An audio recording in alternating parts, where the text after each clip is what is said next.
नमस्कार दोस्तों, महाकाल न्यूज में आप सभी का स्वागत है। दोस्तों, वीडियो शुरू करने से पहले आप सभी को बता दूं कि इस वीडियो को देखने के बाद आप इस कमेंट में आकर गाली गलौज मत करिएगा, क्योंकि वीडियो पूरा देखिएगा तभी आपको समझ आएगा। और इस वीडियो में मैं केवल सच्चाई बताने वाला हूं। चलिए शुरू करते हैं बिना देरी के। आपको बता दें दोस्तों, कुछ दिन पहले अरविंद अकेला कल्लू ने एक स्टेज शो के दौरान यादव समाज के ऊपर एक बहुत ही विवादित गाना गा दिए, जिसको लेकर यादव समाज के जो लोग हैं काफ़ी गुस्से में हैं और यादव समाज के अलावा अदर समाज के लोग भी काफ़ी गुस्से में हैं। उनका कहना है कि इस टाइप के गाने भोजपुरी कलाकारों को शोभा नहीं देता है और ये सब जातिवादी गाने हैं और इस टाइप के गाने गाने से बचने चाहिए भोजपुरी कलाकारों को। लेकिन अरविंद अकेला कल्लू ने इसके बारे में लाइव आकर माफ़ी भी मांग लिया।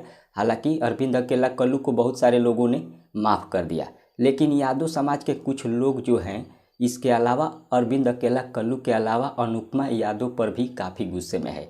अनुपमा यादव पर इसलिए गुस्से में है क्योंकि जब अरविंद अकेला कल्लू जी गाना गा रहे थे स्टेज पर, उस समय स्टेज पर अनुपमा यादव भी वहाँ पर मौजूद थी। लेकिन अरविंद अकेला जब गाना गाए यादव समाज के ऊपर तो अनुपमा यादव को रोकना चाहिए था, लेकिन अनुपमा यादव ने ऐसा नहीं की और अरविंद अकेला कल्लू जब गाना गा रहे थे उस समय अनुपमा यादव ताली बजा रही थी और हंस रही थी, जिसको लेकर यादव समाज के जो लोग हैं अनुपमा यादव पर भी काफ़ी ज़्यादा गुस्से में हैं। और उन सभी का कहना है कि अनुपमा यादव को लाइव आकर इसके बारे में माफ़ी मांगना चाहिए, क्योंकि अरविंद अकेला कल्लू ने तो माफ़ी मांग लिया है लेकिन अनुपमा यादव अभी तक माफ़ी नहीं मांगी है।